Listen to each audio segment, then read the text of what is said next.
हम देख रहे हैं वो मिथ्या है। क्यों? क्या है कि जगत का नाश है, प्रकृति का नाश है, ब्रह्म का नाश नहीं माना है।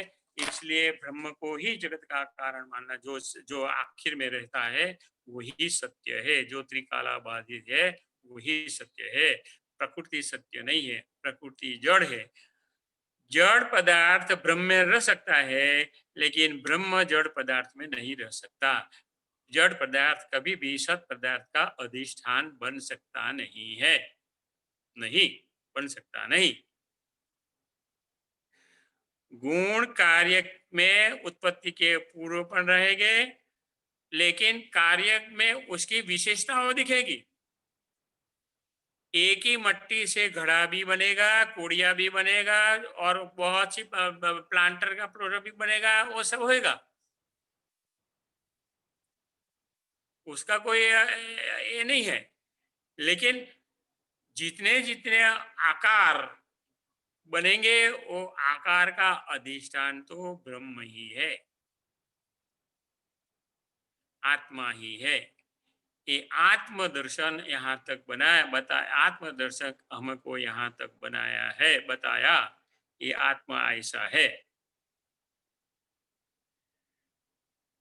तो सिद्धांत वही हो गया, जो कार्य था वो कारण, जो कार्य है वो कारण में ही है। उत्पत्ति के समय भी था, पीछे भी था, वो कारण रहता, अंत में भी रहता है। वो ब्रह्म है। ब्रह्म जगत का कारण है, प्रकृति नहीं है। लेकिन प्रकृति कारण है, वो सांख्यवाद कहता है। अर्जुन यहाँ अपने पूर्ण सांख्यवाद में है, भगवान त्वम पदार्थ का दर्शन करा रहे हैं।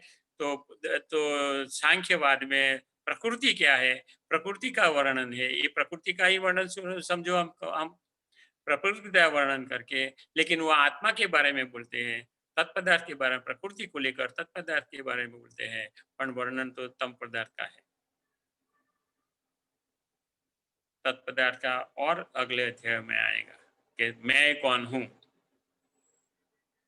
वृक्षाणाम अश्वत्थो हम, वृक्षों में मैं अश्वत्थ हूँ, कि वो वहां बताएंगे। मैं वो तत्पदार्थ वहां बनाएंगे, तो वहां हम देखेंगे। ठीक है।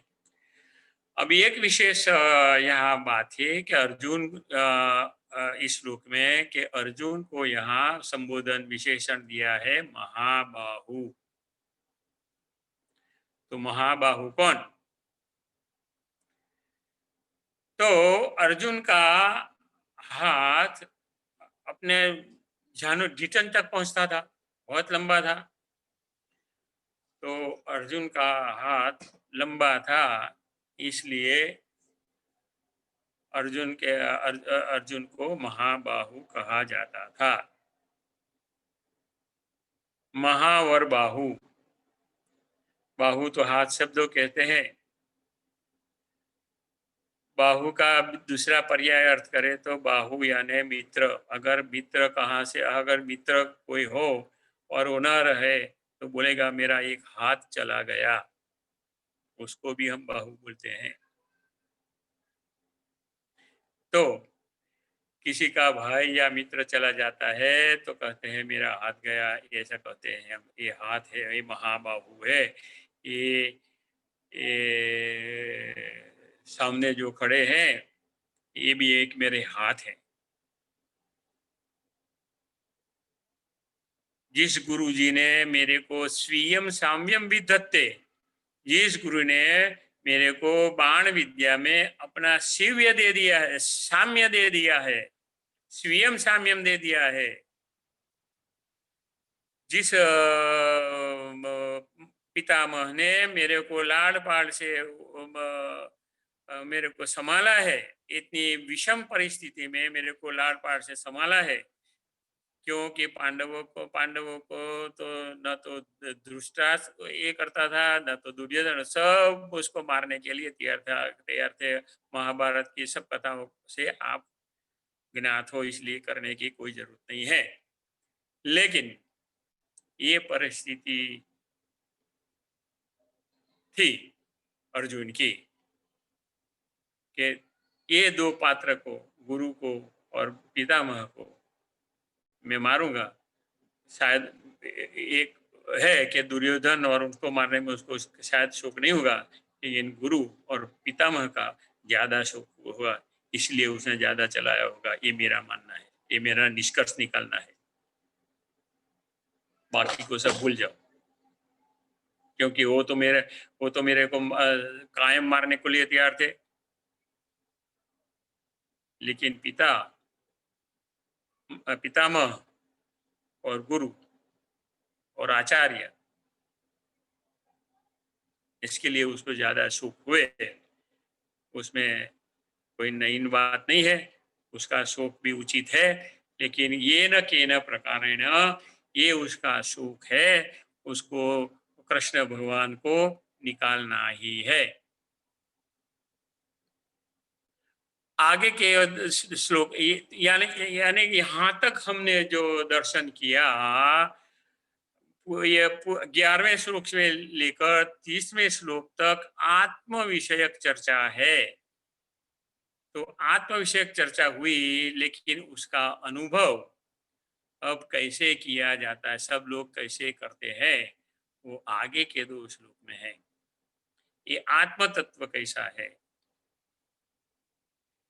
ये आत्म तत्व क्या, आत्म तत्व के बारे में हमारे अ, ना संतराम महाराज ने बोला, बहुत सुंदर लिखा है।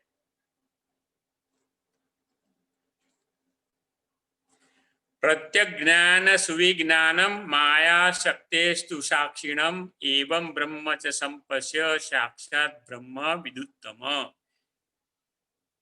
ये ब्रह्म का दर्शन करा। ब्रह्म कौन? कहीं हमने उत्तम ब्रह्म विद के वो एक संक्षेप में कहते हैं, जो प्रत्येक अंतरात्मा ने ज्ञान विज्ञान स्वरूप माया शक्ति ना साक्षी रूप स्वयं पोते જ છે એવો અનુભવ કરે છે, તે ઉત્તમ બ્રહ્મવિદ છે। तो तो ये ब्रह्म का यानी ये आत्मा का दर्शन उन्होंने ऐसी तरह से अपने योग रत्न में किया हुआ है। और वही आत्म तत्व के बारे में अलग अलग लोग अलग अलग बोलते हैं, वही है। क्या करते हैं? तो आगे का श्लोक देखें हम।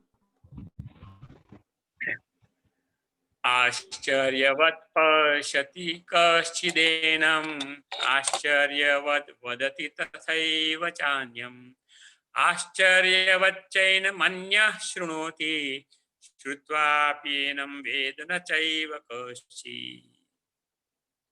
ये आश्चर्य कश्चित् एनम् आश्चर्यवत् पश्यति, कोई उसको आश्चर्य रूप देखते हैं। अभी तो बात सही है। जब उस महात्मा को इतने इतने सालों के पत्ते, जितने पत्ते थे, यानी कई सालों के बाद जो दर्शन होना था, वो छोड़कर दूसरी क्षण में उसको दर्शन हो गया, तो उसके लिए आश्चर्य नहीं होगा कि कहा आश्चर्य ब्रह्म का, मेरे को एकदम दर्शन होंगे। और किसी को, और इतना कर्म करते हुए, चाहे इतना तपस्या करते हुए भी उनको दर्शन नहीं हुआ, वो भी आश्चर्य नहीं है कि उसका इतना दर्शन, उसने इतना मेहनत किया तपस्या की, तो उसको दर्शन नहीं हुआ। तो कहीं कहीं जगह ऊपर ये आश्चर्यवत दिखता है, ऐसा बहुत आश्चर्य है? आश्चर्य दिखता है ना। एक ही जमीन है, एक ही पृथ्वी पे है, उसमें से कई रंगों के फूल निकलते हैं, वो क्या आश्चर्य नहीं है?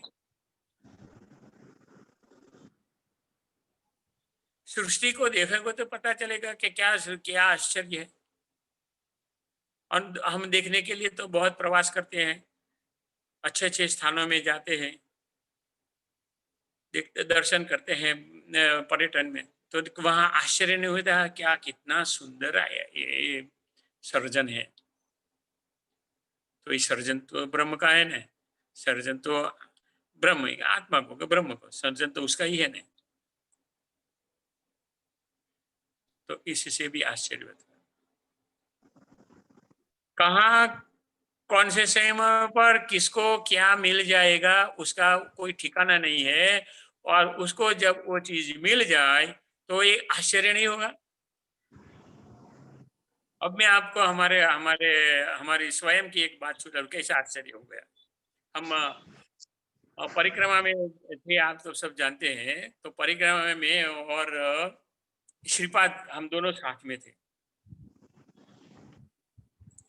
हम एक सुबह को निकले, सुबह में 8:30 बजे निकले एक स्थान पर से, और मार्ग में जा रहे थे तो शायद 15-20 मिनट मार्ग में चले, दिवाली का समय था, 15-20 मिनट मार्ग में चले और एक बाबा का आश्रम दिखा, आश्रम था मार्ग में। उस आश्रम से जो रास्ता था हमारा, शायद 100-200 मीटर, 100-150 मीटर दूर था। आश्रम देख सकते हैं, कोई आदमी खड़ा हुआ वो भी देख सकते हैं। तो बाबा दरवाजे पर खड़े थे, हमको, हम 4-5 आदमी जाते थे, देख लिया तो उनको बुलाया, आओ इधर आओ, इधर आओ, इधर आओ करके हाथ करके हमको बुलाया। तो हमारे भाई साहब थे श्रीपाद जी, उनको जरा ऐसे क्यों रुकेंगे, अपन चलना है, चलना है, चलना है। मैं बोला देखो, जब भी कोई महात्मा बुलाता है तो महात्मा का दर्शन किए बिना नहीं जा सकते, महात्मा का दर्शन तो जरूर करना पड़ेगा। लेकिन उसके पहले क्या हुआ, आश्चर्य की बात तो वहां है। वो बोलते हैं मामा हमको 20-25 दिन निकल गए, लेकिन आज तक हमको खाने में भजिया नहीं मिले, तो कहाँ को भजिया का बंदोबस्त कराओ। देखो भी जहाँ आएगा तब बनाएंगे। हाँ, तो बाबा के आश्रम में जाना था, हम थोड़ी आनाकानी हो रही थी, पर मैं बोला कि नहीं, जाने का है तो जाने का है, कोई बात नहीं उसमें, जाने का, चलेगा, चले आत्मा के वहाँ, बैठे, बैठो, आसन डालो, ऐसे बोलेंगे, आसन डालो। हमने हमारा आसन डाल दिया, बाल सभी पर बिस्तरा बिस्तरा था वहां डाल दिया, अब बैठ जाओ, लाइन में बैठा दिए सब। वहां और 10-15 लोग थे, और हम दो और दूसरे और भी हमारे साथ थे, 5, यानी 15-20 आदमी वहां लोग हो गए। ठीक है, चलो सबको, महाराज श्री ने बाबा ने हुक्म किया कि चलो सबको बाल भोग दे दो। बाल भोग में भजिया ही आए, बाल भोग में हमको भजिया ही खाने का मिले। अभी वो आश्चर्य नहीं तो क्या है। अभी वो समय था, दिवाली का समय था। तो फिर हमने नक्की किया कि ठीक है चलो बाल भोग करके निकलेंगे। वो महात्मा ने हमको निकलने ही नहीं दिया, आप जा ही नहीं सकते हो यहाँ से। हमको वहां 3 दिन रहना पड़ा। प्रतिपदा के दिन न द्वितीया के दिन हमको निकले वहां से, भाईबीज के दिन हमको वहां से निकल पाए। और करीबन मेरे को 12 के दिन वहां हम थे, विभाग 12 या 13 के दिन वहां चले गए, 1-2 दिन, यानी 3-4 दिन हम वहां रहे। तो जंगल में भी अगर जब सोचते हैं कि मेरे को ये खाना है, ये मिलना है, और सामने ही आके देखा तो आश्चर्य नहीं है,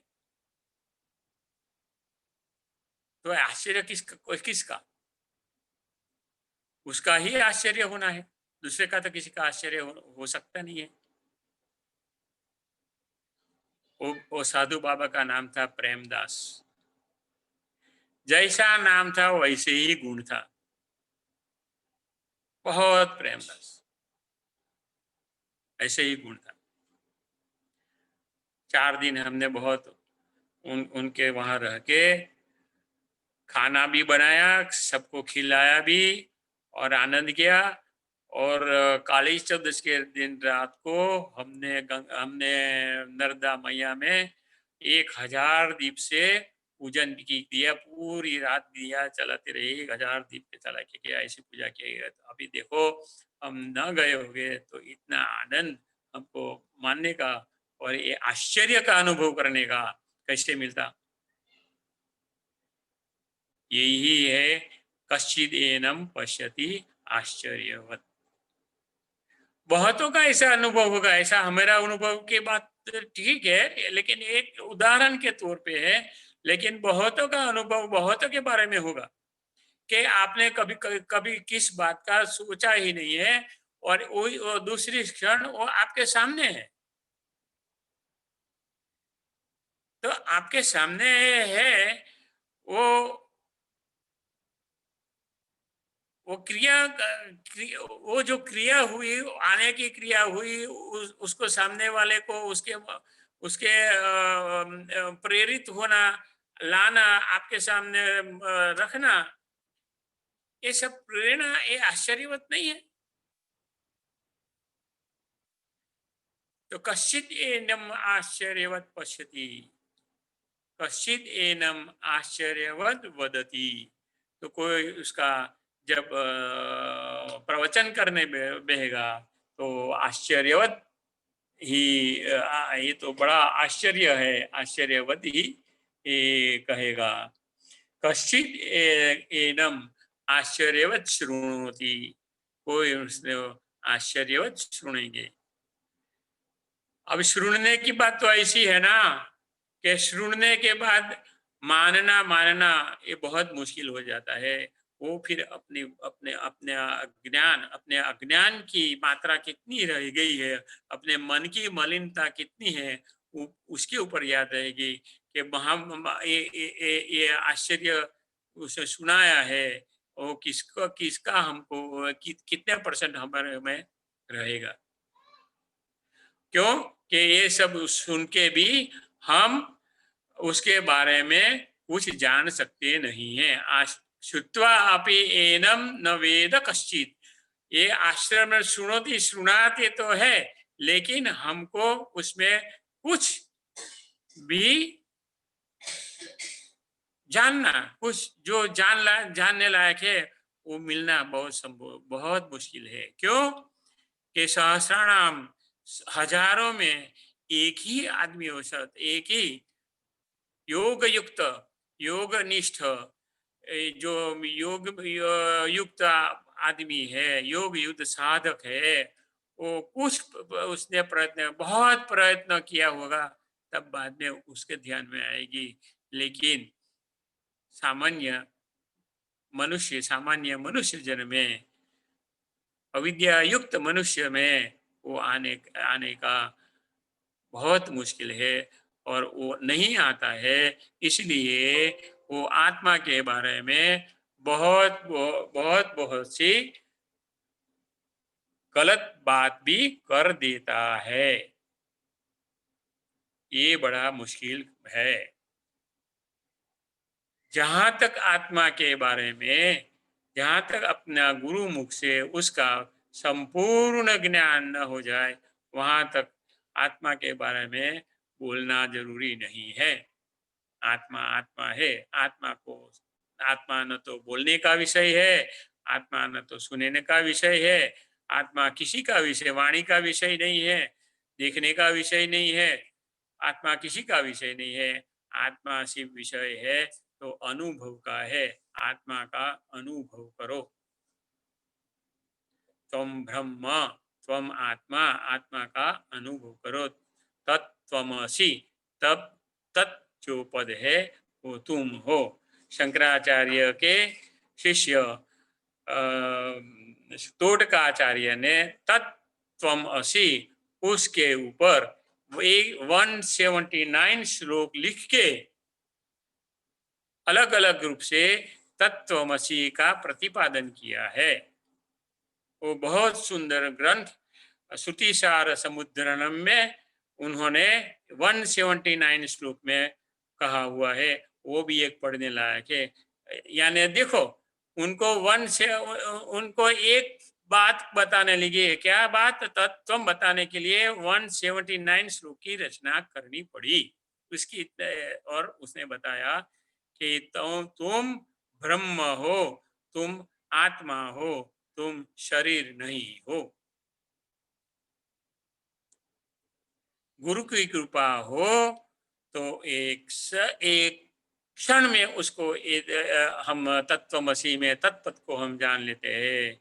गुरु की कृपा, वो तटकाचार्य पूर्ण रूप से अज्ञान थे, संस्कृत का कोई अभ्यास नहीं था, लेकिन शंकराचार्य भगवान की उनके ऊपर कृपा हुई और एक क्षण मात्र में 14 विद्या का उनको दान दे दिया, 14 विद्या उसमें दान दे दिया और वो ब्रह्म ज्ञानी हो गए। और जब क्लास में एंटर हुए तब विदिता अखिल शास्त्र सुधा जलते प्रार्थना, भगवान शंकराचार्य की प्रार्थना करते करते दाखिल हुए, वो ब्रह्म ज्ञानी हो गए। उसके बारे में हम कल और सुनेंगे। हरि ओम तत्सत। पूर्णमदः पूर्णमिदं पूर्णात् पूर्णमुदच्यते पूर्णस्य पूर्णमादाय पूर्णमेवावशिष्यते। ओम शांति शांति शांति। हरि ओम। श्री गुरुभ्यो नमः। हरि ओम। हरि ओम बधाने। हरिओम अंकल। हरि ओम हरि ओम हरि ओम। हरिओम।